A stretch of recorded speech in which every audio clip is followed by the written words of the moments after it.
Oh, sure. All right. Hello, everybody. Welcome to Popping the Popcorn. I'm your host, Katie, and today I'm here with my good friend Sarah, and we will be talking Hi. about it, the movie It. How you doing today, Sarah? I'm great. Thanks for having me, Katie. I'm excited to be here. I'm excited for you to be here. So, um, so what do you think about the movie overall? Well, this is a movie that we were talking about earlier that I've kind of had a long history of kind of a fascination with it, with the story, not just the movie. The made-for-TV movie came out in 1990, which I was 12 at the time. So I was the same age as the kids in the movie. And so their fear of Pennywise and all of his iterations really resonated with me as a 12-year-old with a very active imagination. And I kind of joke that it traumatized me a little. It was one of those traumatizing childhood experiences with the movies. And then my sister, Lauren, she is 12 and a half years younger than I am. So it's that 12-year span there. And she saw it with my dad on video when she was about 12, and it traumatized her. So we kind of have this shared trauma. And so it's become this story that I'm fascinated with for reasons we'll get into. But also a lot of inside jokes with my family, especially my sister. And I'll have more on that later too. But I think it resonates with people because fear, which I think is the central theme of the movie, the book, the movies, is such a universal experience. I mean, I don't think there's a human being on the planet that isn't afraid of something at some point in their life. And conquering fear is also universally appealing. Getting over your fears and conquering the things that hold you back. And that's kind of what I wanted to discuss from that aspect when we're ready to get into it. Right. If you guys are in the comments, say hi to us. And if you're showing up as Facebook user, go back out into the link and then click on it so that way StreamYard can give you permissions. Hi, I'm not sure who this is, but hi. I hope everybody's having a good day. So, I've watched it since I was like, I don't know, 7 or 8, because I have an older brother and he's 10 years older than me.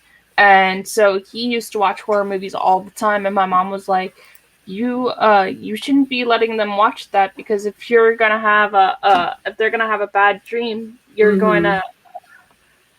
Hi, Holly. It's my friend Holly. Hi, Holly. Oh, okay. Hi, Holly. um, and so my mom said, you're gonna be sleeping with them if they have bad dreams watching this, and Right. and so one of the scenes that really scared me as a kid, when he's in the drain, when he's coming up out of the drain, and Billy lost his what was it, like a paper boat or something? Georgie, And yeah, when Georgie's boat went down the drain, right? yeah, and that part just like scared the crap out of me when I was a kid. Oh, definitely. And it's one of those things that stays with you. And, it's another common thing, like who doesn't live in a neighborhood without a storm drain? And when the new movie came out in 2017, part one, at the time I was jogging in the mornings and it was still dark. And our neighborhood had a number of storm drains. And even as a 40, or actually the time was 39 at the time, 39-year-old woman, I would avoid those storm drains jogging. I'd be like giving them a wide berth. that scene is very, yeah, it's very fear-inducing. Yeah, that scene, it just creeps me out. Even still today, it creeps me out. Oh yeah, for sure. Yeah. Yeah. Yeah, Holly does not like scary movies, and so she's saying that she definitely knows about the drains. The drains.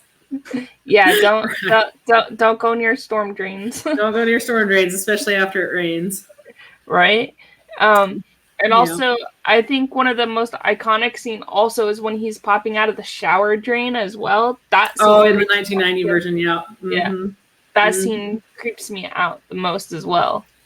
Oh yeah, for sure. Because there's another one of those. Everybody's got to take a bath or a shower at some point. You're not going to be able to get away from a drain. Right. Yeah, exactly. Yeah, it's very universal.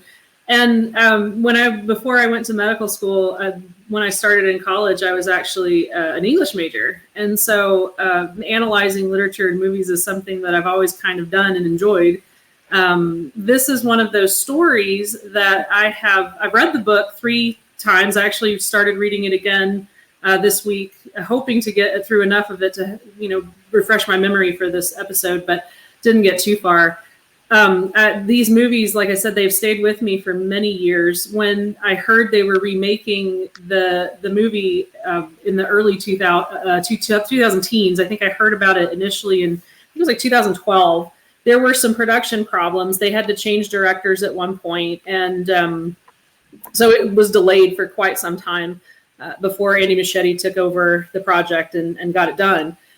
So it was something I was looking forward to for quite some time, and reading the book and analyzing it and going back and rewatching the 1990 production and analyzing that and then comparing the 3, I really enjoyed that. And that's kind of what I've done in preparation for this episode is look at the analysis. And as I mentioned, fear is that central theme. And it's the last thing that Pennywise whispers as he falls down into the catacomb where he sleeps, where it sleeps during its 27-year respite. When the children initially defeat him in part 1 of the 2017 production, he whispers fear and then he falls. He says on several occasions that children taste so much better when they're afraid, which is a very disturbing thought. But, yeah, it is very. But yeah, he says that on multiple occasions. We know that he appears not only as a clown, but what children's deepest fears are. In the novel, there is a very long chapter with Mike Hanlon as a boy where he appears to him as a gigantic bird of prey and traps him in an old smokestack for hours. And that, to me, I remember visualizing, I was hoping they would put that in the new movie. They didn't, and it would have been a very time-consuming scene, but that was such a terrifying chapter in the book. He appears as a mummy to Ben in the novel. He appears as a werewolf to Richie Tozier, and these are very childlike fears. Obviously, there's no such thing as animate mummies, and there's no such thing as werewolves. He appears as the creature from the Black Lagoon to another child. So these are all, very childlike fears. They almost seem cute and innocent to adults, because we don't really fear those things as adults. But when we think back to when we were kids, that fear was real. Those things were real. And it's like, even as we're older kids, it's like, well, we know they're not real, but they could be. What if they could be? And it's like that what if that's so terrifying. And as adults, we have very different fears. I mean, fear is not something that goes away completely, but most of our fears are things that we can hash it out if we think about it long enough, if we come up with a problem-solving approach. And there's an interview with Stephen King in the DVD extras after part 2. And he says, he's talking about Bill Denborough, the leader of the losers. And he says, the only thing he really fears as an adult is his mortgage payment. And that's definitely something I can relate to. But how does an interdimensional alien clown invoke that kind of terror in an adult? So what I thought we could do, if you want to, is go into the Losers Club, the 7 members of the Losers Club individually, one by one, kind of talk about their childlike fears, but how it's a reflection of some of them of their parents' fears and how it translates into adulthood, into their adult fears, and how that makes this story universally relatable. Yes, we can do that. Yeah, I also think it's one of the like most like back to the one in 1990. You can see some of the scenes were different from the ones now because that's the only technology that they had back then, and some of the scares had to be different. But the newer 2 freaked me out as well, especially the scene where Pennywise is jumping out of that projector in the first. Oh my gosh, yes, that was such a good jump scare. That scene freaked me out, and I'm like, holy crap. And I'm sitting there in a movie theater eating popcorn, and that scene just like, I was like, what in the world am I watching? Because he's like dancing and jumping out of the screen, and I'm like, I can't handle this. And it's almost breaking the fourth wall with the audience, because here you have an audience watching a movie, and what does Pennywise do? He jumps out of a screen. And so now all of a sudden you have a new fear. It's like, oh my gosh, he could come out of the screen. So it's a very clever tease on the part of Andy Muschietti. Like, we're gonna break the fourth wall, but not really. Right, exactly. I wonder how that would have been in 3D. That would have been even more. Oh my gosh, I don't even know. No. I don't even want to go there. No. That would have been even more scary in 3D if they did it in 3D version of it. Right. And this is back before the pandemic, so right. So it was like then. I think I was on vacation. Yeah, I was on vacation. We went to Busch Gardens, and then we were just having like a relaxed day, and we decided to go see a movie, and that's the movie that we chose. Not exactly a relaxing movie, but fun. No, fun. And I also think it's kind of cool that Pennywise is like from a different universe than Earth, but he comes to us as like a clown-like person, and he can shapeshift. I guess he's more like a shaper, and he can turn into anything just about. Yeah, and we don't really know what it is. All we know is that its true form, and this is goes into a lot more detail in the novel, is something called the Deadlights. And it's a place. It's not just a thing, but a place in another dimension. And there's characters within the novel that end up trapped in that place. In the new production, in the Part 1, 2017 edition, Bev ends up trapped there briefly. And that is something that is not in the book or in the 1990 production. Although in both the book and the 1990 production, Stan is the one. Actually, and they have a brief moment in the 2017 Part 1 where Stan is trapped in the Deadlights when the flautist from the painting is like sucking his face, because that's where the Deadlights are, in his mouth. And so Stan witnesses the Deadlights there too. And that's going to be an important point later when we talk about his character. They kind of introduced a complication when they had Bev see the Deadlights too and be trapped in them, because Stan, being the only one who witnessed the Deadlights of the 7 in the book in the original edition, plays an important role in how he reacts to the news that it is back as an adult. And we'll get into that later. But Pennywise, is from another dimension. We don't know. I can't remember. Maybe somebody in the comments who's read the book, I can't remember if he was something the turtle vomited in the Dark Tower series, the universe. Stephen King, his creation story is that the universe was created by being thrown up by this giant turtle. And I can't remember if it was also thrown up by the turtle or if he coexisted with the turtle. I can't remember. But I remember the turtle and Pennywise as his original form, they're enemies. And it's kind of like this God and the devil type relationship that they have. But Pennywise, came to Earth millions of years ago on a meteor or a comet, crashed into the Earth. He terrorized people as long as there have been people, essentially. So, tens of thousands, if not hundreds of thousands of years. The book goes into details of the terrorism of the natives that lived in there, the Chacopiqua Indians that lived there, and the settlers in the early 18th century. It goes into more details about that. And the reason he chose the clown, which the book does talk about how that's his favorite form, probably because clowns can be appealing. They can be funny. They can be entertaining. There's almost a draw to them, and yet they're also terrifying. They can be, it's like, are you a good clown or are you an evil clown? And it's like, how do you know? They've got this double-edged sword to them. And he would be able to draw children in, which do seem to be his favorite victims, probably because it's so easy to induce fear in a child. And a clown is an easy way to to attract a child if it's the good kind of clown, but then they can very quickly become terrifying. Right. I wanted to say, Mark, have a good time at the Magic Kingdom. Hope you have a good day. And definitely. Hi, Mark. I'm wearing my Diz Live shirt. You can't see it, but I'm wearing it.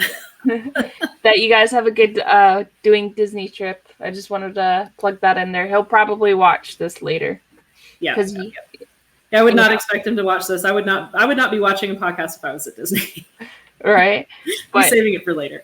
But no, I just wanted to say hi to him. Oh, definitely. They just got done seeing Piano Rob, and then he said, "I saw two of my favorite people in the world." Oh, that's thank great. you. Oh, yeah. Thank you, Mark. We love you. Thank you. Yeah, so we much. love you. But yeah. But anyway, yeah. Go ahead. So I also have a fear of clowns just because of this movie. Mm-hmm. I do not like them because this movie just freaked my my passion out for clowns. Oh, definitely. I think it did for a lot of kids who saw the 1990 edition. And, obviously the 2017-19 parts 1 and 2 are R-rated. I would hope parents are not showing this to children.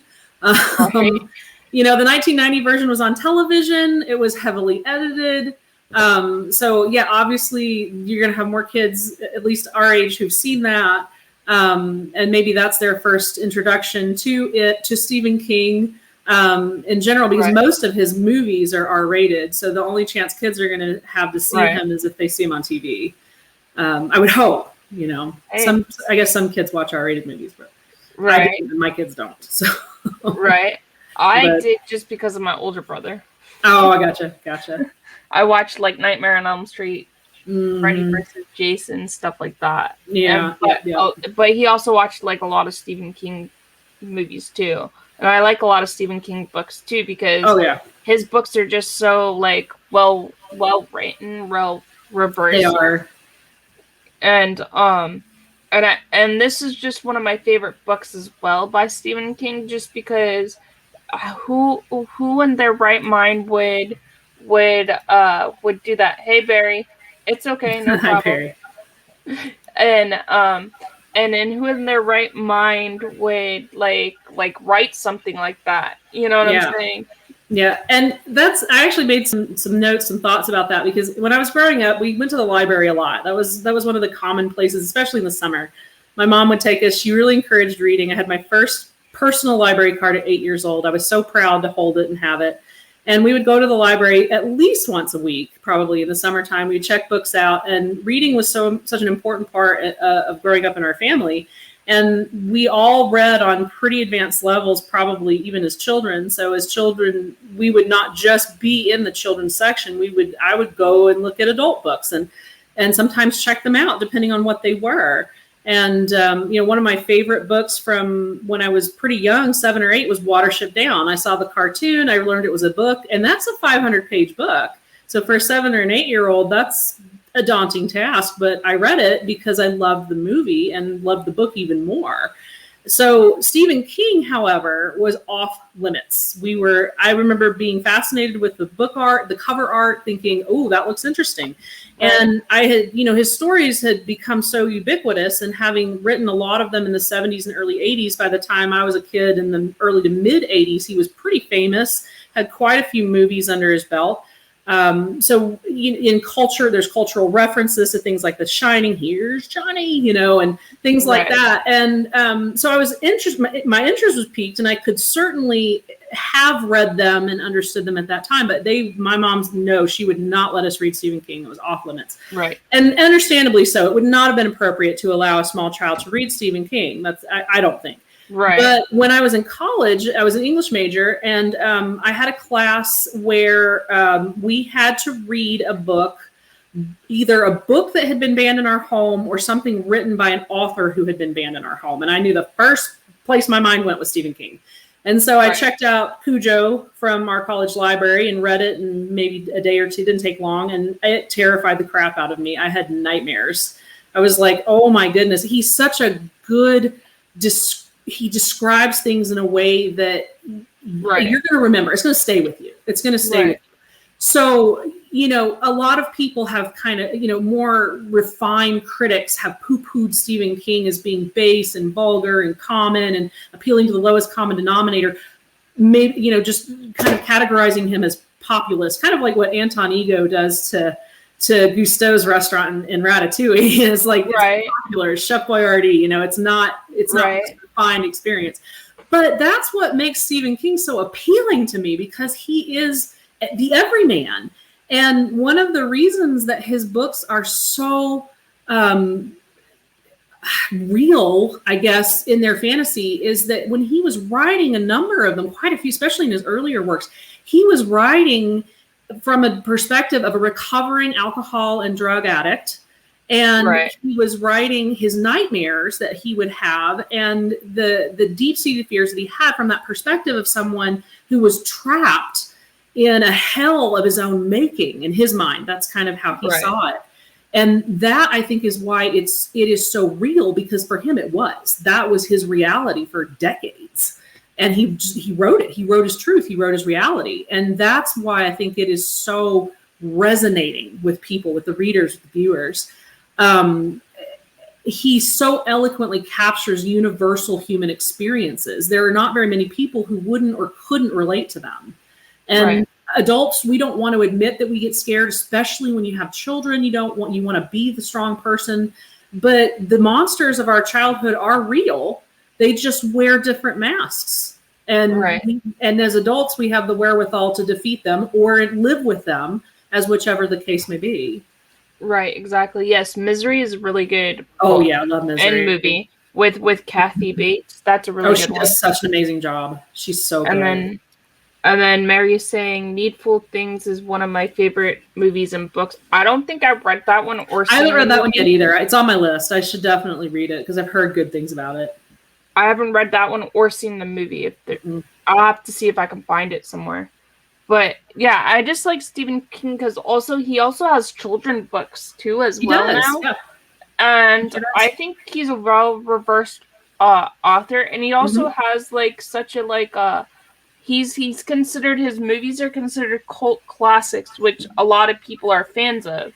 And what I find is interesting that he can go from like writing like a horror movie, a creepy like horror book, to like going to like a kid's kind of like mystery like novel into like I've only read a few of them, into like not being as bloody and gory as adult books. And I just like that. Yeah, and Shawshank Redemption. I mean, that's Shawshank Redemption and The Green Mile. Those are two of my favorite movies and stories. And they have an element of the supernatural. Well, Green Mile has an element of the supernatural. Shawshank doesn't. But they're such good stories, and they're so heartwarming. They're so well written. I agree. And that's why I like it so much, is because he is coming out and he's coming to terms. This is how Stephen King is coming to terms with like all his stuff that he's been through in his life, with all the addiction and stuff like that. And I think he based Pennywise, maybe a little bit of himself. I think that's where that story actually came from. That's an interesting theory. He could have been like thinking like, okay, maybe this is me as a person, and thinking it like that. That's the way that I portrayed it a little bit. That's an interesting thought. And obviously when you're talking about addiction, as a physician, I do see addiction as a disease.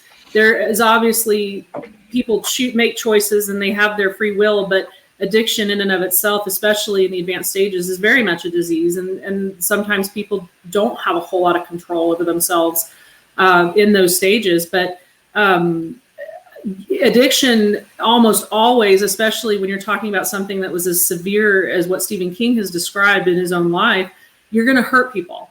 And you don't mean to. But in the moment, you don't care, because all you're looking to is to feed that addiction. Exactly. And that's I had never thought of. That's a really interesting point of view. I like that. Because all of his other ones are basically like Pennywise is the main character. The Shining's like somebody different. So I think Pennywise is more like him versus like Jack Nicholson in The Shining, because The Shining has to do with addiction and stuff. It does. I think Pennywise is more like Stephen King than any of the other characters he's made. And the way he horrifies people, although he is doing it on purpose, and but at the same time, I cannot imagine that he would, delight in hurting people. I think he enjoys horrifying people, but Stephen King, at least, I don't know the man, but from the interviews I've read and the kind of person he seems to be, I don't think he would delight in purposefully harming someone. Scaring, yes. Harming, no. And that's probably where the similarities end. Right, exactly. And also what I like about his movies, he also has say-so in his movies, so I think that's also a really cool aspect, because sometimes authors do not have say-so in their movies. Yes. And that was probably, if I remember correctly, a direct result of because of what happened with Stanley Kubrick's production of The Shining. Because Stephen King, I think, wanted it to focus more on the supernatural, and Stanley Kubrick was more interested in the addiction point of view, and is this all actually happening, or is it all in Jack Torrance's head? Right. You know, exactly. because he's an addict and he's sick. You know, and it maybe, I kind of wonder if it just didn't hit a little too close to home for Stephen King. He was wanting it to be more scary, jump scare, supernatural, and here Stanley Kubrick's in his mind, like producing his deepest, darkest, you know, things he loathed about himself as an addict, and now it's on the world for all the screen. It's on the screen for all the world to see. Right. I think after that, he was like, never again. Creative control. I'm going to retain creative control. Right, and I think that's good, because authors need creative control over their movies, because they know more about it than the director or the writers would know more about it. You know? Sure. And that's why I like a lot of Stephen King movies, because he has a lot of say-so in his movies. And I also think with that, he just wanted more say-so than like all the other movies that he's. Definitely.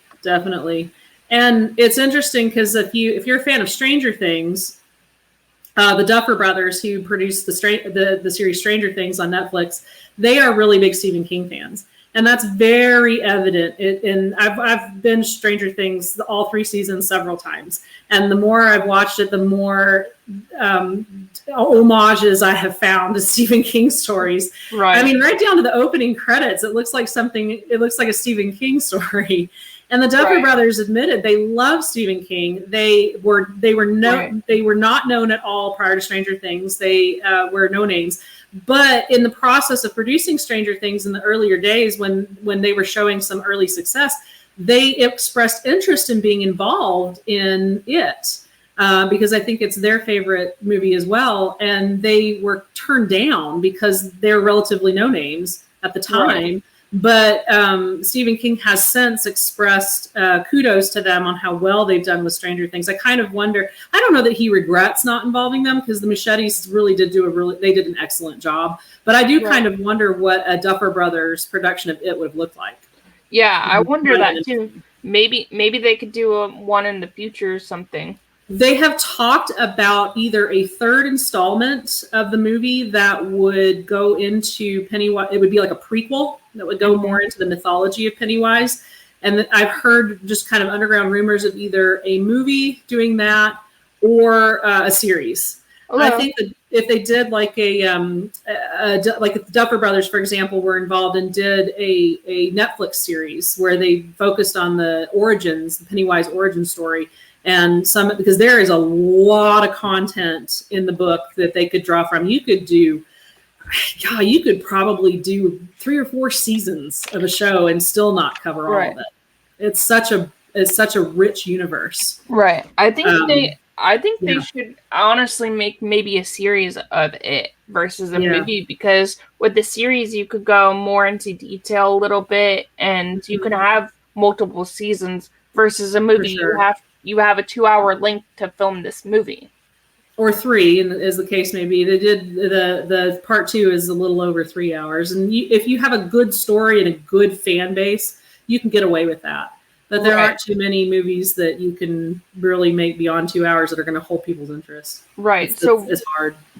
So what do you think between Tim Curry and Bill Skarsgård doing Pennywise? Who do you like better? Or do you like golly. I think Tim Curry did such a good job. I mean, and remember, this is my childhood. So as a 12-year-old, I was terrified of Tim Curry. He did such a good job. But when you look at the novelization, the description of who Pennywise is, and what I really like about Bill Skarsgård's approach is this not human approach. Pennywise was terrifying, but he was almost too human. That would be my one criticism of Tim Curry's Pennywise, is that it came across more as a psychopath, but a human psychopath. But we know that Pennywise is not human. He's an interdimensional alien being. And Bill Skarsgård portrays him as almost awkward to the point where it's like, it's beyond weird. It's like, and not only is he inhumane in his brutality, obviously eating children is brutal, he's inhuman. There's no humanity there, none whatsoever. There's no redemption. There's no possibility for any kind of redemption arc. He is not human. And I right down to where, like, Bill Skarsgård, when he is, there's a couple of scenes where he pauses right before he attacks, and his eye, and I'm sure you're aware, one of the interesting little tidbits of trivia is that the eyes going in different directions. Bill Skarsgård can actually do that. Like, that wasn't a CGI thing. He can make his eyes go in two different directions. That's really cool. It's freaky, right? Andy Muschietti had planned on having CGI have his eyes go in different directions. And Bill was like, "Oh, you mean like this?" And he did it. And Andy's like, "Whoa!" Like, right. Okay. So he can actually make his eyes go in different directions. But in the first scene, when he attacks Georgie, he's describing the circus, and it's almost cute the way they're relating to each other. Can you hear the popcorn, Georgie? Pop, pop, pop, pop, But then he stops, and he's kind of drooling, and Georgie's like, "I gotta go now." Right. Like, I don't know where you went just now, but I'm gonna leave now. And unfortunately, he's not able to leave because he's not without your boat, and then the attack happens. And then it happens again when in part 2, there's the little girl Vicky who has the port wine stain on her cheek, and Pennywise is able to play on her insecurities because of that little spot on her cheek, that little the birthmark. And he tells her he can blow it away. We just have to count to 3 and I can blow it away. And he says 1, 2, and then he pauses and he's drooling again. And she's like, "You're supposed to say 3," and then he attacks her. So it's like, it's a very weird, not human portrayal. I love the way he did that. I think it's very true to who Pennywise is supposed to be. Right. I agree with you. So I think Tim Curry did a good job, but I think his version is actually more like, he actually has more like human aspects to it, I think. Yeah. Versus Bill Skarsgård's, where his is just more like, I'm a freaky clown alien type of thing, and I'm gonna just kill you, and you're just gonna have to deal with it, and and I just think it's just like interesting how you can compare the two. Well, yeah, and the thing is like, unlike a human being, there's no malice behind Bill Skarsgård's Pennywise. It's a biological imperative. It subsists on children. That is how it survives. That's what it eats. And it's more animalistic. It's, when you think about animals attacking people, you don't think of them as being evil or bad, or, it's usually wrong time, wrong place. But of course, there is a maliciousness in the way Pennywise hunts, because he's playing on children's fears. And that's, horrific, because it's more of a psychological attack before the physical attack. And that does bring an element of an almost humanness to him, because there's no animals that can psych you out. That's a human trait. And animals can be very smart. Predators can be very, intelligent, but they're not going to use, psychological methods of attack. So that does bring an almost humanness to Pennywise, but it is more of a biologic imperative. I don't think he's getting his jollies from attacking children. Well, maybe he is, though. I don't know. I mean, the book, he does kind of have a little more introspective into his thought process, and he does enjoy it. He does, but it's beyond psychopathic, because there is that biologic imperative. Right, and also he's not from this like planet, so he doesn't exactly know how human children act or do, and he kind of acts towards them as like, "Oh, I'm a friendly clown" at first, and then he goes, "Nope, I'm not so friendly, and you're not, and I'm not letting you go." Right. And yeah, he definitely, the book kind of describes a little bit more about how he learns by watching, and he tries to be appealing based on what he thinks a child is going to be attracted to. You know, it's almost people who have neurovariabilities, autism, ADHD, and I have ADHD. I've had it my whole life. Didn't know until I was 30. I have a child who's on the spectrum. When you are not neuronormative, when you are neurodiverse, you almost have to, you have to learn how people relate to each other, how normal people relate to each other, and you have to practice. You know, when I've had patients that I've treated for things like ADHD, depression, anxiety, a few on the autism spectrum as well. And when I tell them, I'm like, it takes a lot. They ask me, how do you understand this so well? I'm like, because I'm one of you, because right. I'm neurodiverse.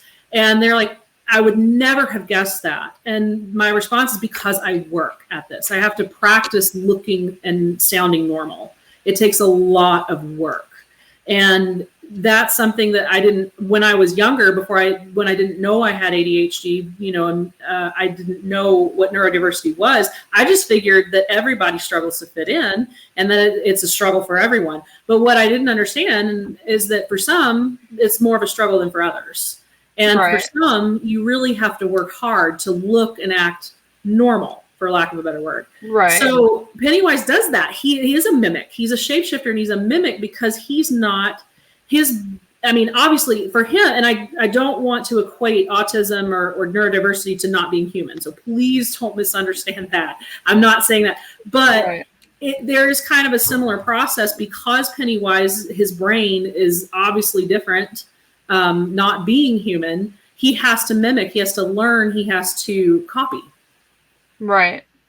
And I agree with you on that. I mean, like, I have a learning disability. A lot of people don't know that. And so I understand autism people and I understand ADHD people. Yeah. And I just think he's like a complex character because you don't really know if it's a boy or a girl, really. And right. He's just like one of those characters that can be fun, but at the same time, he's going to kill you no matter what. Right. Right. I mean, and that's the creepy thing, because like in the 1990 edition, he appears to Ben Hanscom as his father. Right. And Ben's just lost his father in the Korean War. He was a Navy pilot, an air pilot, and he lost his father. And Pennywise is appearing to him as his father. I mean, what child wouldn't want to see their dead parent that they've just been mourning for however long? And that's so just dirty. Right. Exactly. You know? And then each of the characters he goes after is really interesting too, because I think they have some kind of thing in their life that he's attracted to.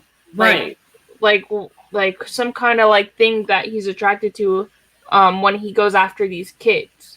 There's a reason he chooses them, because I think there's something inside them in their minds or in their hearts or makes them who they are that is like a conquest for him. And that biological imperative, maybe it's that they're going to taste that much better. Maybe it's that they're going to hold him over for that next 27 years, that much longer. I don't know. But there's definitely, he becomes more targeted toward these children than he has ever specifically targeted any victims, at least that's described in the novel. And I did kind of want to get to that because I kind of wrote some notes on these thoughts that I had on each of the characters. And some of them are a little simpler than others. Some of them, I guess their fears and how that translates is more obvious. And I started in my thoughts with Eddie Kaspbrak. So you have Eddie, he's this, he's probably got a little OCD. He's a hypochondriac. His fears are absolutely fueled by a very overbearing single mother. Her deepest fear, I think, is probably abandonment. I think in the book we learned that Eddie's father left them. So there was some abandonment there. Yes. And so she, I think in her mind, and it's really sad because what we're talking about here is Munchausen's by proxy, which is, it's an actual, medical diagnosis on her part.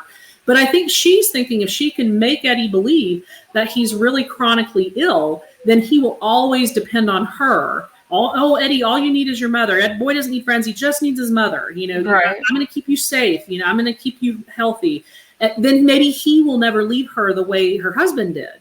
And so I don't know if she was able to convince the doctors that he was ill, or if the doctors could see through it. And when they wrote the prescriptions, they were writing placebos, but they didn't tell her. I'm not sure how. I think she knew, because when Eddie approaches her in the 2017 movie about it, and he says, this medicine's not real, it's gazebos, which I think is hilarious. Right, yeah. They're gazebos, placebos. She knows, she's not surprised. She's like, right. Now Eddie, you know. So clearly, at least in that production, she's in on the deception, making him think that he's chronically ill. So what does he see when it first appears to him? He sees a disgusting, diseased, they call it a leper, but he's kind of like an amalgamation of all kinds of diseases, not just leprosy or what we call now Hansen's disease. It is a conglomeration of very real sickness in the flesh, quite literally. The interesting thing here is that in the beginning of the movie, we're kind of led to believe that Eddie, we don't know that the medicine's placebo until toward the end. We're led to believe that he really is this sick kid. He's smaller than the others. He has asthma. He's always got his inhaler. He's obsessed with germs. He's like, I'm not going in that gray water. Have you ever heard of streptococcal bacteria and necrotizing fasciitis? And it's like, you know, staph infections. And so we're thinking he really is a sick kid who's very obsessed with disease. And yet his fear is sickness. And it's like, if you are really a sick kid, you're already sick. So why would your fear project to you as illness? And so my thought is that somewhere deep down, Eddie knew, he had to have known somewhere that he wasn't really ill. He's 12 years old. He's got, or 12 or 13, however old, they kind of aged him up a little bit in the new production. He's got to know on some level that he's not really sick, but he is afraid of that he could be, that he could get sick. And that's his fear. And, you know, so yeah, on some level, he's got to know it's an act. And so that kind of makes his medicines, his gazebos, that rather than treat any kind of illness, they keep him from getting sick. They become a talisman or a security blanket. And he knows that. He knows there's nothing wrong with him. On some level, he's got to know, but there could be. But these medicines, these gazebos, are going to keep that from happening. And his mom has just been able to convince him that illness is just the worst thing in life. And then he's probably also afraid that if he really does get sick, he really will be dependent on his mother, and he will have to stay with her for the rest of his life. And that's probably terrifying to him. Right. I also think this character also reminds me of Norman Bates a little bit, too. A little bit, yeah. Just because he depended on his mom as well. Mm-hmm. And I think deep down, Pennywise does become your worst fear ever. And I think with him, he believes he's sick, or deep down he doesn't.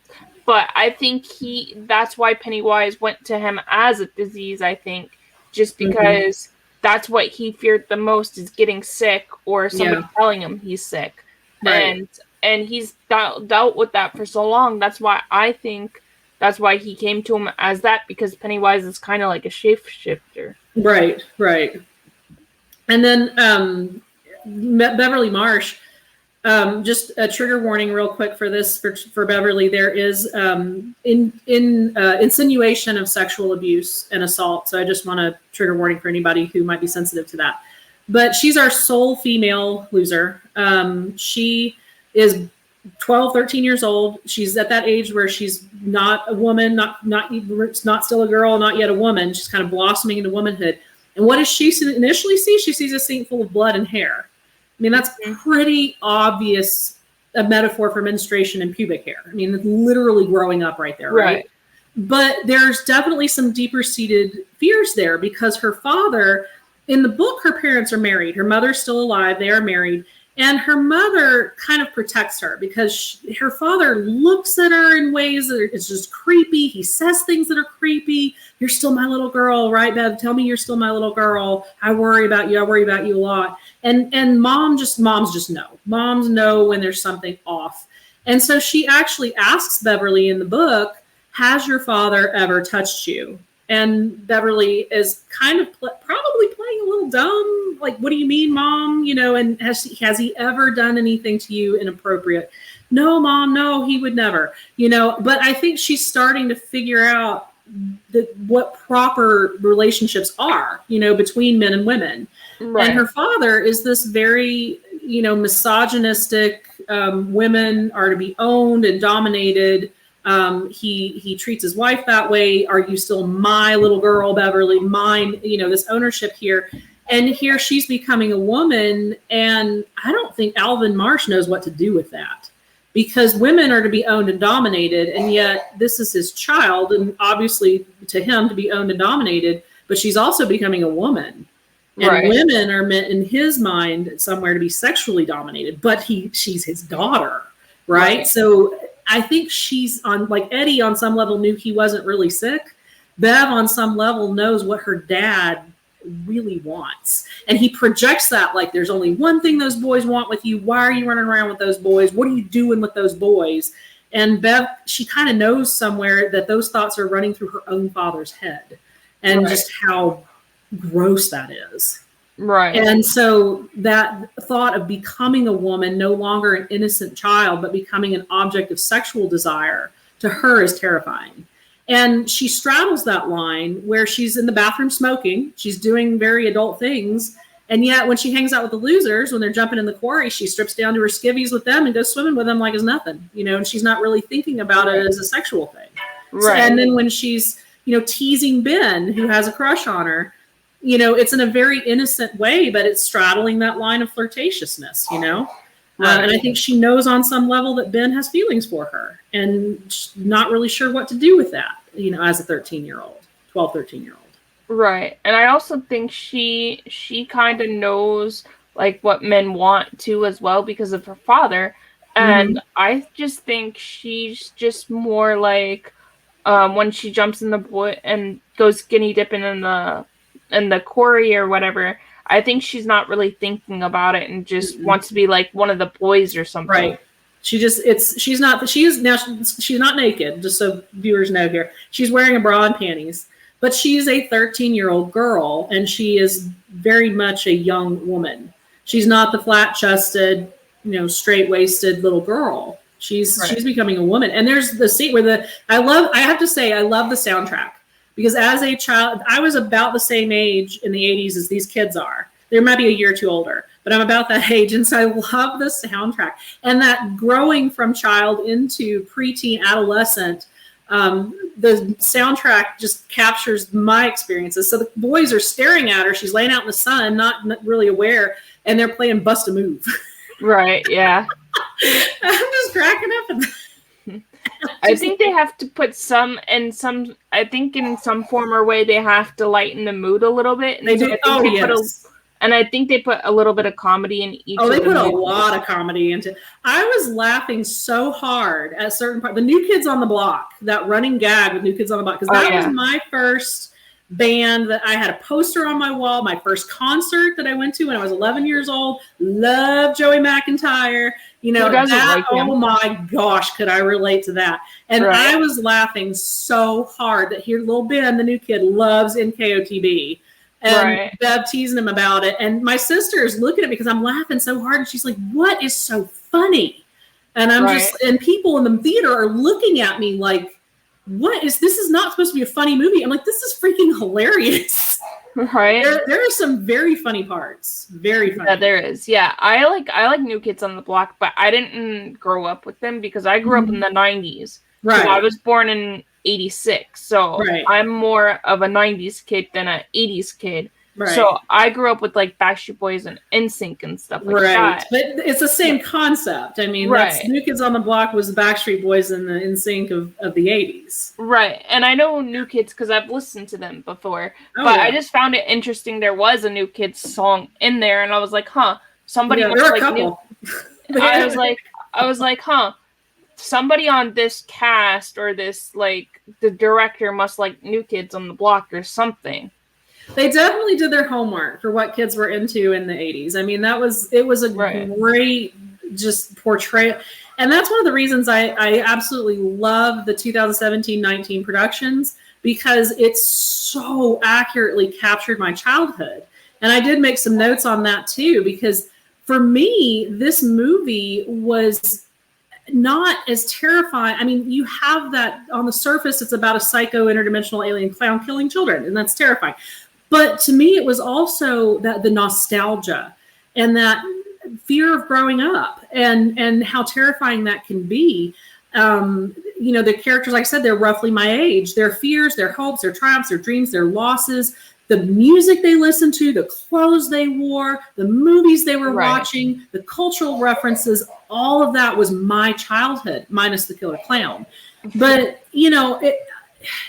it really resonated with me for that. And in the end, when Stan is reading his letter, and I wanted to talk about that a little bit more too, but when the losers are reading the letter that Stan wrote to them explaining why he does what he does in response to learning that it comes back, I actually got really emotional, and I was crying. And my sister is like, "Are you crying?"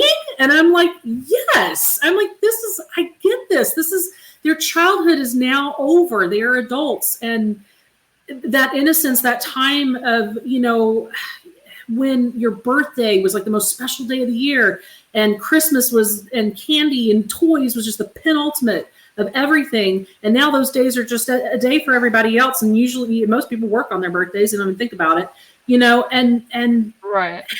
Who hasn't at some point longed to go back to some point in their childhood? And obviously some people have happier childhoods than others, but most people have at least some point in their childhood, some time that was blissful and perfect. And who doesn't want to just go spend the rest of eternity in that moment when they were safe, when they didn't have to worry about anything, when the world was perfect and their parents were perfect, or their guardians or whoever was perfect, and they were safe and they were cared for, and the world made sense. And who hasn't wanted to go back and live there forever in that moment? Right. I think we all do. I think we all do at some point want to do that. You know what I'm saying? Like, we all want to relive our childhood. Sorry, my mother-in-law's here. Oh, that's okay. You're good.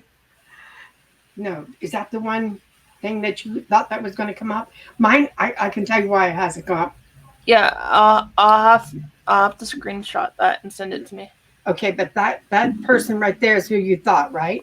No, that's my friend Holly. Okay, but they left that Thursday. Do you see that? Yeah. And it's just now showing up today. This morning. Yeah. I just screenshotted it, so I'll send it to myself. All right. Sorry.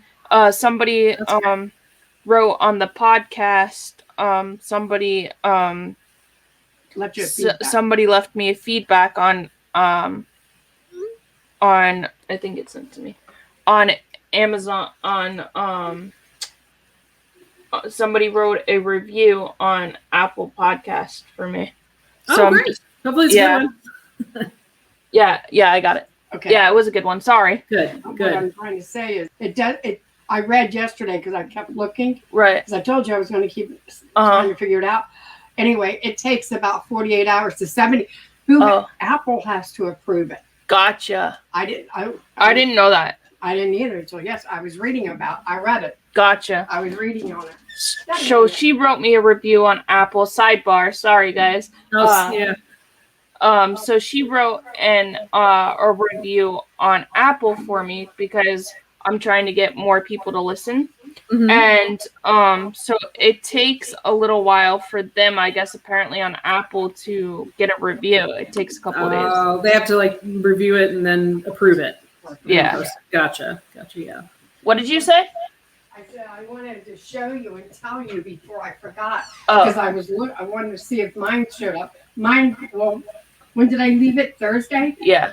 Mine might show up tonight or in the morning. Right. Gotcha. It takes about 72 hours because Apple has to approve it. Gotcha. Yeah. So she wanted to show me.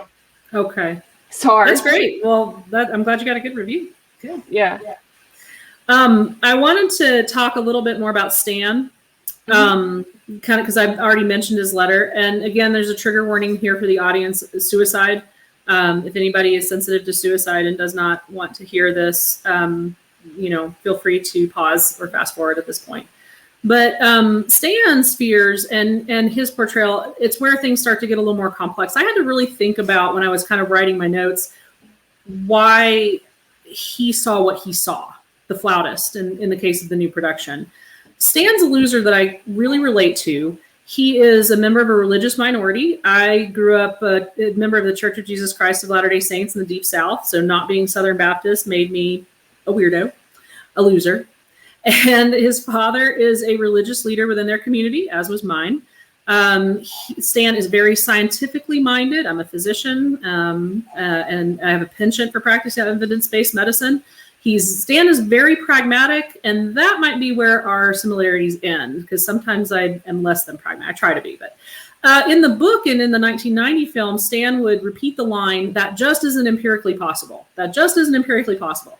And I have to laugh a little hearing that line now, because I've probably uttered a similar iteration of that on a daily basis for like the past 18 months. That just isn't empirically possible. And Stan probably felt, as a Jewish boy in, small town, rural America, with a father who's a religious leader, probably felt like there was a lot of pressure to be mature and stoic. And given what his people had to go through, I'm sure in that part of the world at that time, he probably had to grow up looking at things very practically, very realistically, leaving little to the imagination. And some people are just naturally like that. Some people don't want to be imaginative. They're not naturally imaginative. That's just how they are. Going back to neurodiversity, sometimes when you are a neurodiverse person, it's hard to imagine things because your brain won't let you. And so he doesn't really, that's just how he is. But he does, when he lets his imagination go, when he lets that control, when he lets go, that imagination goes. Because let me tell you, that flautist in the painting coming out in real life was horrifying, and was probably one of the scariest iterations Pennywise did, one of his scariest forms. It was terrifying. And Stan, and this is where, before I mentioned that in the book and in the 1990 film, Stan is the only one of the losers to see the deadlights, the only one who sees Pennywise in his true form. So that's important, because now in the new production, they have Bev trapped in the deadlights briefly, and Ben's able to bring her back. But it is postulated in the book and in the 1990, well, I don't know if they talk about the 1990 edition, but in the book, they postulate that when Stan hears the news that it is back, what does he do? He takes his own life. He cuts his wrists in the bathtub and he takes his own life. Right. And it's postulated that the reason he did that was because all the memories of their childhood, all the other losers can't remember their childhood. That's kind of an interesting thing. They don't remember anything before 13 years old. Nothing, which is unusual. Most people can remember something about their childhood. Stan, when he hears that Pennywise is back, it all comes back at once. And he realizes very quickly, the pragmatist that he is, that if they have to go back, he's not going to be able to do it. Whether it's because he won't have the courage to face Pennywise, or as an adult, he's not going to be able to believe and unify, as they did as children. He knows that he's the weak link among the seven. And the pragmatist that he is, he says in the letter that he writes to all of them, and it's read in the end of the part 2, that he took himself off the board. He took himself out of the equation. Right. And when I was ruminating on that, I thought that's so interesting, because what he ended up doing was becoming their savior, which is, he's Jewish, right? It's kind of an interesting little literary irony there. He's Jewish, and he becomes their literal savior by laying down his life. And the reason I wanted to issue the trigger warning is that I do not want anyone to think that I'm glorifying suicide in any way. I lost a brother to suicide, and it's not something that I want people to think is a positive thing. But as a literary device in this particular story, it is their saving grace. He takes him. I look at it as more of a sacrifice, that he lays his life down, knowing that if he goes back, they won't be able to defeat Pennywise, and the cycle will continue. And he does that because of the love that he has for these people, probably other than his wife and his family, the only people he has ever loved in his life. And he does it knowing that he has to do it to save them. Right. And I thought that was an interesting interpretation. Yeah, I think that's an interesting interpretation as well. And I also think Stanley's like one of my favorite characters just because of what he's gone through in his life and how he just relates to me in a lot of ways, because I grew up Methodist, and he just like being a church goer, and his father's a priest or whatever, A rabbi. yeah, rabbi, and I could just relate to him a little bit. Yeah, he is definitely. He seems to be such a minor character because his adult character is gone so quickly, and yet he's so important. So important. You would not have the defeat of Pennywise were it not for what he did according to the story. I don't know. Maybe if it had been written differently, maybe he didn't have to die. Maybe there could have been a way to save him, and as from an author's point of view. But the way he did it, the way he wrote it, I thought, again, not to glorify what he did, but it was a beautiful. It was a devastatingly tragic but beautiful thing. Right. And sometimes it can be really hard to see beauty in tragedy. But that is, as adults, that's what helps us cope with tragedy is finding the beauty and finding a way to move past it. Right. And that's, I think, an important thing to talk about.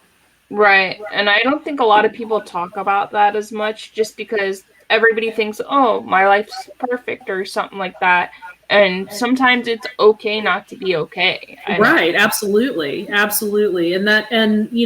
just kind of a plug here as a suicide prevention advocate, if anyone is feeling like, having those feelings of self-defeat and please know that there is help for you and that people do care, and, message one of us, please don't do anything that would be permanent.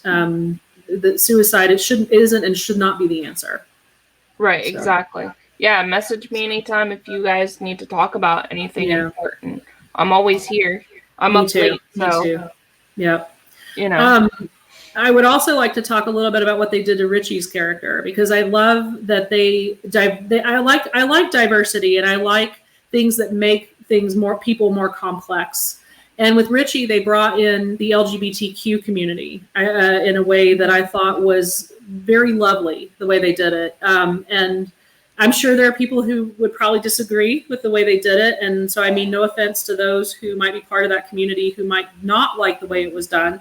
But I was happy that they did it, that they were inclusive of that struggle that I'm sure young people who are having feelings of sexual desire for people of the same gender, or something that is considered not mainstream, that would be a struggle, especially in 1980s rural small town America, where football players were the end all be all of masculinity and the cheerleaders were the ultimate conquest. It was not something that was acceptable. And to this day, in a lot of small towns, remains unacceptable, unfortunately.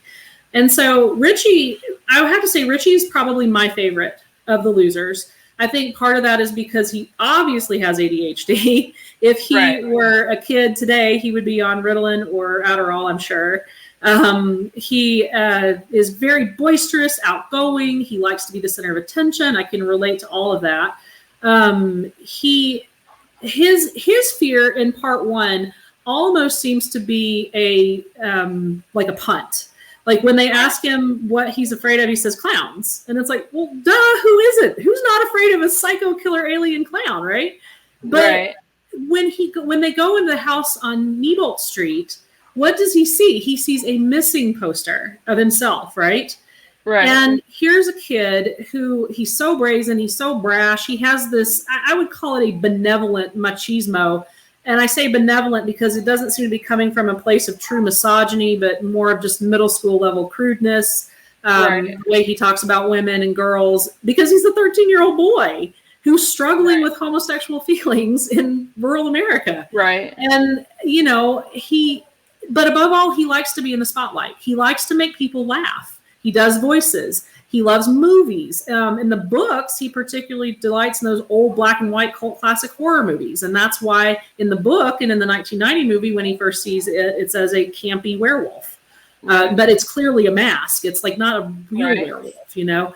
So I think Richie, in his heart of hearts, wants to be seen. He wants to be heard. He wants to be validated. And above all, he wants to be loved and remembered. And so it's why he goes into show business. And when he goes in the house on Nebolt Street and he sees that missing poster, I mean, usually when the kids are freaking out, he's the one cracking jokes, trying to break the tension, and he freaks out.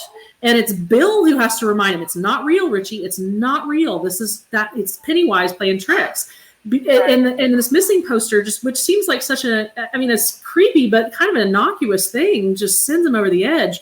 And then when he's in the attic and he sees all those clowns, and we know that, he's afraid of clowns. But what does he see? He sees an effigy of himself in a coffin, dead. And, and I'm thinking, so maybe his biggest fear is dying unremembered, unloved. And if he's struggling with these homosexual feelings unmourned, and that's what he's convinced himself that is his destiny, maybe. And despite, that he and Eddie are constantly bantering crassly, usually involving someone's mother, they do share a deeply rooted friendship, which in some level, even at 13, Richie probably wishes was more. And in the end, when Eddie ends up dying, Richie, his deepest fear comes to pass in losing Eddie. And one of the most tearful, just get you in the feel scenes is when Richie is there crying, carving his and Eddie's initials on the kissing bridge.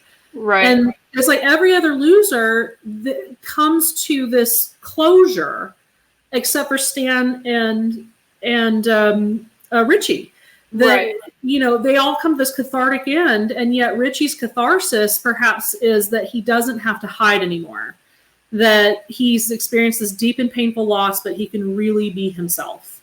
And that's a very adult fear that he's been dealing with for a very long time. Right. And I agree with that. I think they portrayed that really well for the LGBTY community, or however you say it. LGBTQ. I always get confused. But I think it portrays it very well, because nowadays more people are open to it, I think. Right. And versus back in the day, they weren't as much open to it. And I think if you come out of your shell, I think a lot more people will love you just the way you are, no matter what. Right. No matter what you're going through. I think this is also how we can all relate to the characters as well. No matter what you're going through, somehow, some way, you can always relate to one of these characters of what you're going through at the time in your life, because you could be gay and just in the closet, and people are there to cheer you on no matter what. Even if you are gay or a lesbian or transgender or whatever, I'm still gonna love you the same way. I'm not gonna love you any different, Right. And I think regardless, because this can be such a controversial social topic, but I think regardless of how people view it culturally, politically, I think as humans, we can all agree that everyone deserves to be loved and remembered and appreciated on some level, regardless of how you feel about the politics or the culture. Everyone deserves love and acceptance. I agree. And I think that's also why a lot of people could relate to the characters in the movie, because they all the friends loved each other no matter what. No matter what they were going through, and and they have one common enemy, which is Pennywise, so they're trying to go after him. And I think no matter what, they always stuck together. Even when they were adults, they all kind of stuck together a little bit. I mean, they grew apart at some point, but then they all got back together because Pennywise was back. Right. And they all went back on a promise. They could not even remember. And I think that's something that they kind of gloss over in the movie, but they really focus on in the book, that these kids don't remember anything about what happened when they're adults. They don't remember anything about what happened when they were kids, except Stan, which is why he does what he does. And they're even in Derry and not yet remembering, which is one of the reasons Mike has them go find their talismans, the thing that they have to sacrifice in order to perform the ritual of Chud, to bring the deadlights in and try to destroy Pennywise. that's how they end up remembering everything. And in the book, the way they remember everything's a little bit different. And Right. but it's they don't remember everything until they're actually there with each other. Right. And that is because, and honestly, if they had remembered, they probably would have all either done what Stan did or run away. They wouldn't have gone back. Right. They wouldn't been able to bring themselves to. And I also think just because they lived in a small town, I also think that they had to get along some way somehow, even though that this evil like monster's coming after them, they had to figure out a way to get along as well. Right. Because everybody in a small town knows everybody, so it's one of those things where they had to get along. Well, and they all had things that made them, they call themselves the Losers Club. They all had things that made them social losers. Ben was fat. Richie was weird. And now we know, at least in this adaptation, he was gay or struggling with wondering, am I, Bev was this girl that made her different from the boys, but she had a very abusive father. And the rumors were that she was loose with boys, even though she had never. And, you have Stan, who's Jewish and probably one of the only Jewish kids in a small town. And then you have Mike, who is black. And, you're talking about a part of the country where there's probably not a whole lot of African Americans. And you have Bill, who stutters and lost his kid brother, and it really messed him up. They all have things that make them different. Right. But those differences is what unites them. And I think it makes them unique as well, because they have all these different problems, but all together, I think one of them's stronger than the other in certain things and stuff like that. So that's why they click so well, I think, as well. Right. But I know we're probably getting short on time, but I have some thoughts. Do you want to talk about? We still got Mike Hanlon, we've got Ben Hanscom, and we've got Stuttering Bill. We got Bill Denborough. Who do you want to talk about? We can talk about all of them. Oh, we have time. Okay. We have a little bit of time. Okay. Well, I'll start with Mike, since we were kind of talking about social and cultural things, and Mike is an interesting character. Being, Bev's the only female, and then you have Mike here, who's the only person of color. And Mike, I have mixed feelings about what the Machete production did with Mike's character. One of the things I love about Mike in the book is his relationship with his dad, with his parents in general, but especially with his dad. And what ended up happening, you don't know what happened to his parents until literally the last 2 minutes of the movie. What we're led to believe is that they were druggies, crackheads is how the paper describes them, who died in a fire and left their son to be raised by an emotionally distant grandfather. To me, that just smacked of 1980s racism, because you have the kid who has no parents, they were druggy, crack specifically, and now he's being raised by extended family that would wish they rather didn't have to. And I hated that. And I was like, why couldn't you have left his family dynamic alone? I loved that relationship he shared with his father. And in the book, his parents are very successful farmers doing very well in dairy, which is one of the reasons they are the target of some pretty racist actions and remarks, because the Henry Bowers family specifically sees the Hanlons as a threat. Well, if this black family wasn't there, then we would be the ones doing well, and it's something, watching them rise against that and being the bigger person, these very small-minded people. I hated that was absent in the movie. I kind of feel like they redeemed it a little toward the end, but and Mike's fears kind of differ from the other kids. When he first sees Pennywise, he's not seeing an imaginary thing or a monster. He's seeing a memory. He is delivering meat to the butcher shop, and in the Machete production, his parents have died in a fire, and he sees the back door, he sees the fire behind the door and smoke pouring out and all these charred hands grasping, trying to get out. And that would be a horrifying thing to witness. That would be awful. Awful. And we don't learn, though, until part 2, that his parents were not, and I'm talking literally the last 2 minutes of the movie when the Stan's letter's being read. He's looking at the newspaper article that writes about his parents' deaths. It doesn't say that 2 crackheads die in a fire. It says 2 heroes die rescuing a girl. And so we learned it's electrical fire, and the neighbor girl was trapped. And his parents are trying to rescue the neighbor girl so they can save her life. They realize they're not going to get out. They lock themselves in so that Mike can be rescued, so the fire does not get to their son. And so in doing so, sacrifice themselves so that their son will survive. And I like to think the little girl, too. I would hope that they have the little girl with Mike. Right. You know, they know they're not going to get out alive. And so they close the door to cut off the oxygen to the fire and save the children's lives. And it was, so they weren't crackheads. They weren't, you know, that stereotypical absent Black, you know, parent that race that is a racist stereotype. They were heroes. They were married. They loved their children. They were heroes, and they died trying to save their children or the children. I agree with you on that. I think it portrayed him pretty well in the book, but the movies, they didn't really portray him too well in some of the movies. I did not like his portrayal in the Machete production. That's like one of my biggest criticisms.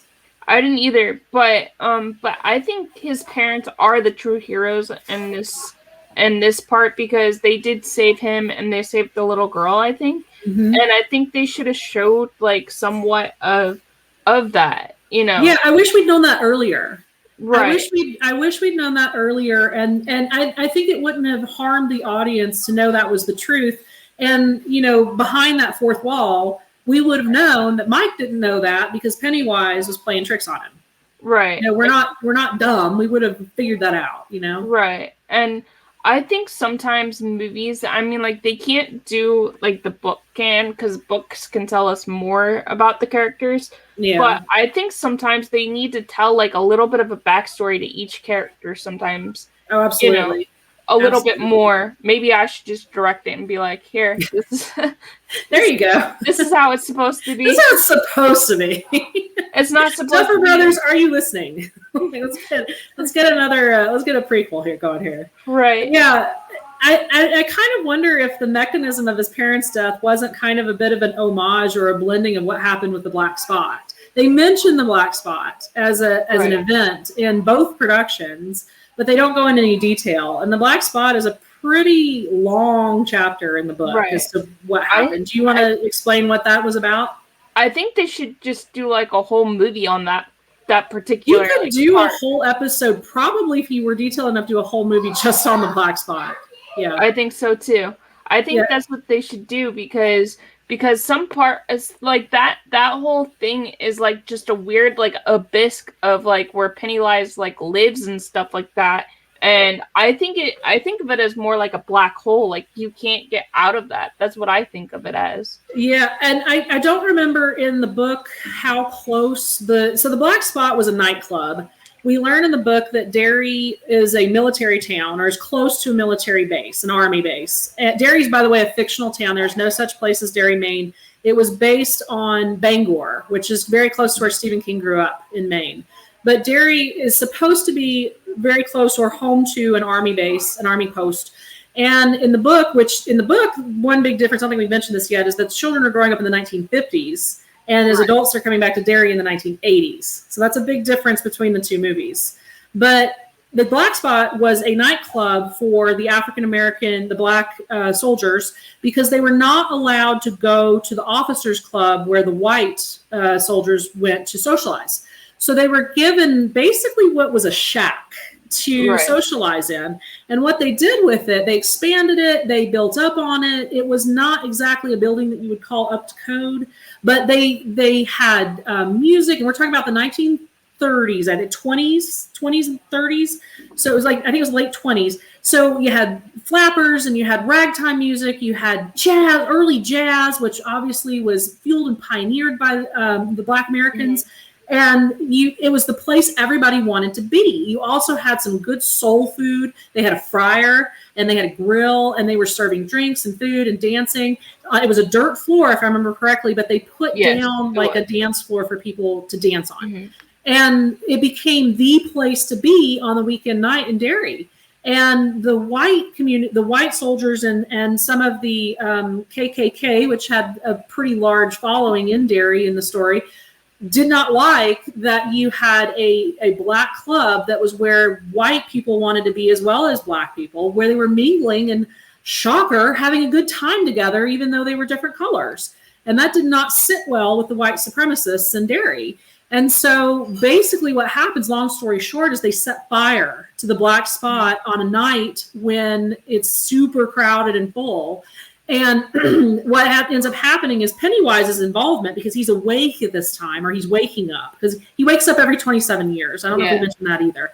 But he wakes up every 27 years to feed and wreak havoc. He's either waking up or he's going back to sleep. I can't remember. He's transitioning. And the people can't get, the doors are for some reason jammed and people can't get out. And so several hundred people end up burning alive in this building. Interesting little sidebar, if you're a Stephen King fan, when we read about the soldiers there's one small group of people that are able to get out. They are led by a young soldier by the name of Dick Halloran. Does anybody remember who Dick Halloran is? I don't remember. Don't remember Dick Halloran. He tells them, because they're all headed for the door, which they don't know is blocked, and people are trampling each other to get out the door. And Dick says, I have a feeling we need to go this way and go out the window. Mm-hmm. And the people are like, we're not going to make it. We need to go out the door. And he's like, I have a feeling we got to go out the window. Dick Halloran is the caretaker in The Shining, who also has The Shining and talks to Danny Torrance and tells him what The Shining is. He's the black caretaker for the Overlook Hotel. So he makes a little cameo appearance in it as a young army soldier, which I thought was really cool. A little crossover. That is really interesting. Yeah. So it's The Shining telling him, not that way, this way. And he's able to save, I think, 4 or 5 of his compatriots. They get out.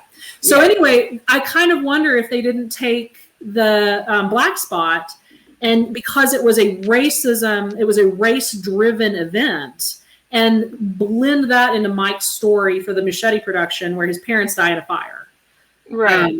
I kind of wonder if it wasn't. They don't explain that. If you haven't read the book, you're not going to know that. They very, very briefly mention the black spot as a club that burned in the 60s or whatever, but so they push it, 30 years ahead.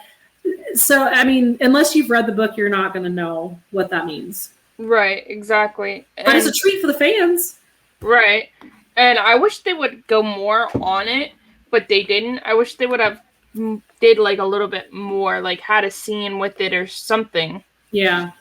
But I mean, if you're blending the stories as far as Mike's parents' death in the fire, it would kind of be a little redundant to have a scene in the movie with the black spot too. You'd almost have to give Mike's parents a different end, or not kill them, maybe.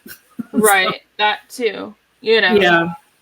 But book adaptation is a lot better. I highly recommend y'all check out the book if you haven't read it, and if you like horror type of stuff.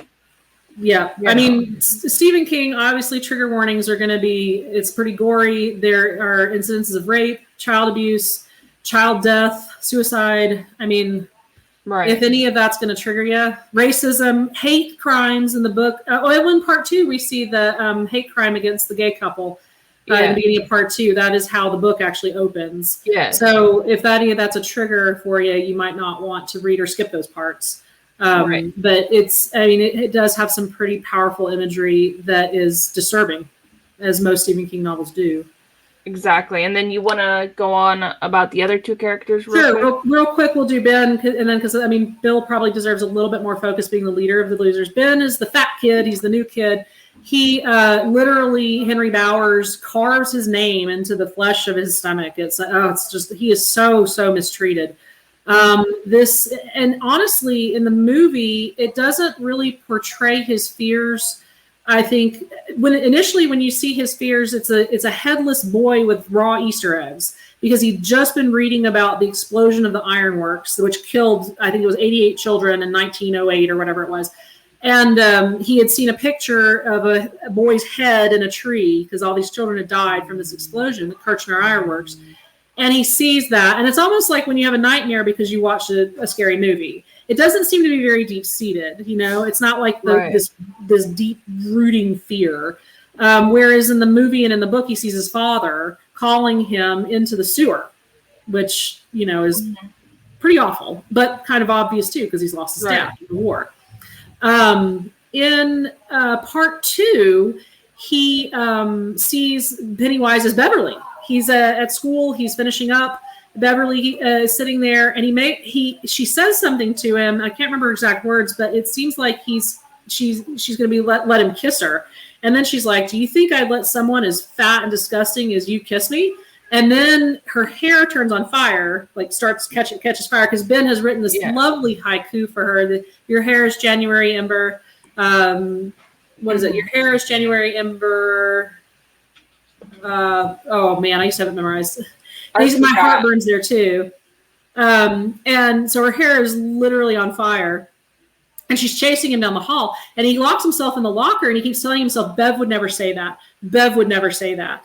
And that's kind of how he's able to stave Pennywise off, is his love for Bev and her love for him, as pure and innocent as it is. But his pain at that time is being bullied for being, new and being overweight, but also watching Bev fall, puppy love, that first love with Bill, because she thinks Bill wrote the poem, and she and Bill shared a kiss in the 3rd grade play. And they do seem to be the more obvious choice as two characters getting together. And that just breaks Ben's little heart. And it's almost like, when you're heartbroken, nothing matters. Right. Nothing's scary because your heart is in pieces. And so I kind of wonder if that's why Ben's fears seem like they're, I don't know, less meaningful. Because the poor kid's already just heartbroken. I agree with you. I think that's why also he's not as scared as Pennywise as all the other ones as well, because he's more of the stronger character out of all of them. Just the strong, because, silent type, yeah. Yeah, just because I think he's been through a lot more than like what the book and the movies portray. Mm-hmm. I think there's a deeper connection to why he's not as scared as the other ones. Well, he's already lost his father.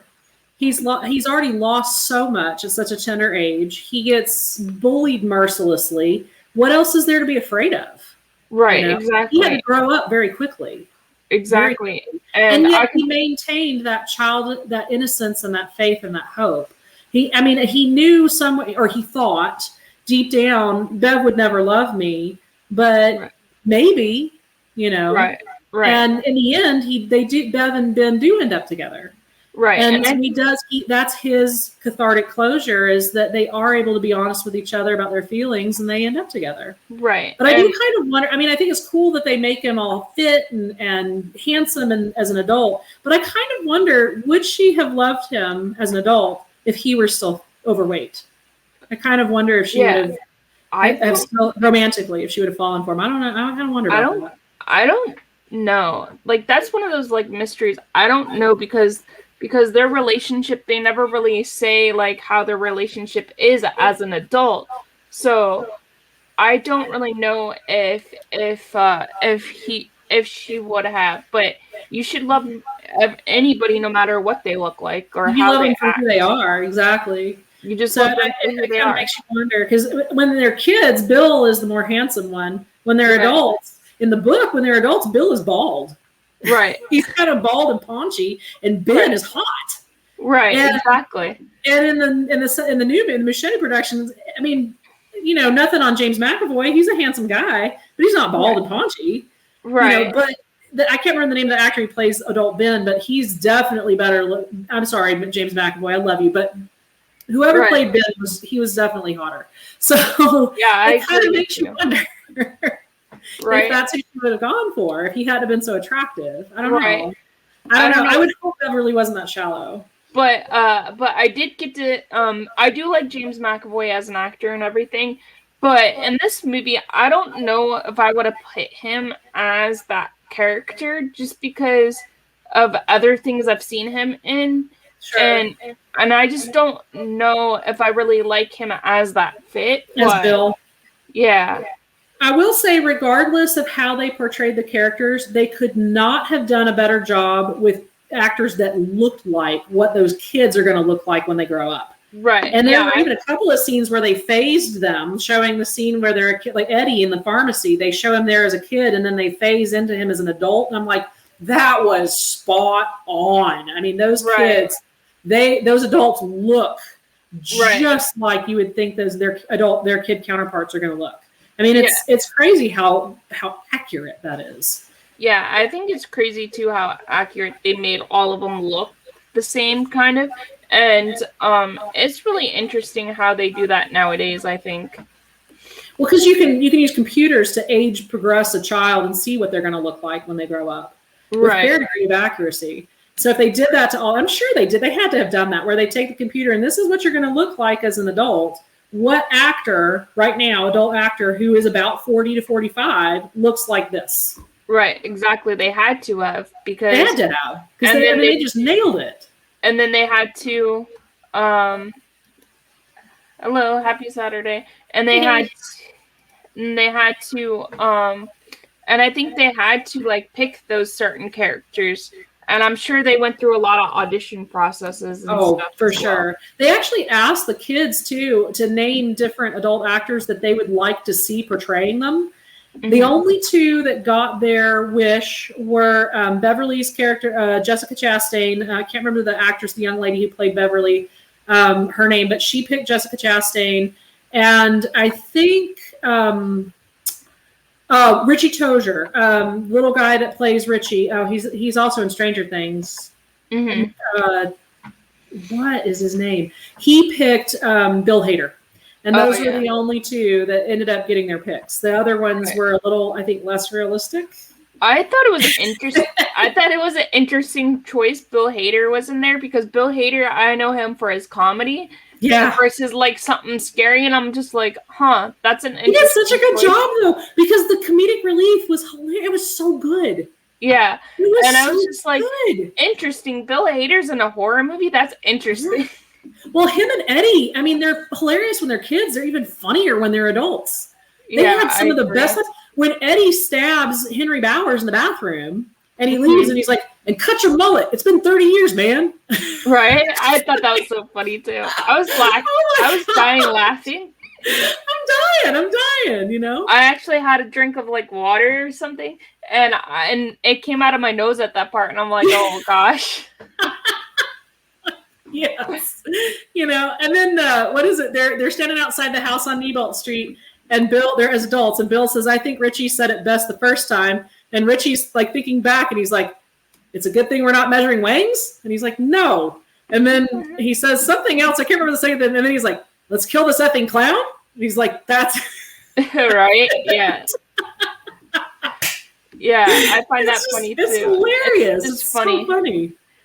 All right, well, I hope you guys liked this episode, and you guys can follow me on Instagram or Facebook, Popping the Popcorn. And if you would like to help the show out, you can go to patreon.com/poppingthepopcorn. And I would like to thank Amy and Dana from the Run Eat Drink podcast. Go check them out. And I would like to thank Josh, and also I would like to thank Mark from Diz Life for my new logo, and you can always go over there. Sara and I are over there always hanging out and posting Disney stuff. If you guys like Disney, you're more than welcome to go over there. This is life. It's probably it is the best Disney podcast I've ever heard, and it's probably one of the best podcasts in general that I have ever participated in. Mark is very good. He cares about his show. He puts a lot into it, a lot of quality there, and the content is just amazing. We love Mark. And you can always come hang out with us there as well in their Facebook group. Where they're posting all kinds of stuff. And and Sarah's on this group too, so you'll see her here too as well. I want to thank my sister for all the memories and the jokes and the and all the fun that we've had over the years with it and bonding over something that, people probably shouldn't be bonding over. Right. And I hope you guys have a happy Saturday and have a great rest of the weekend. Love you guys. Thanks. Bye. Bye.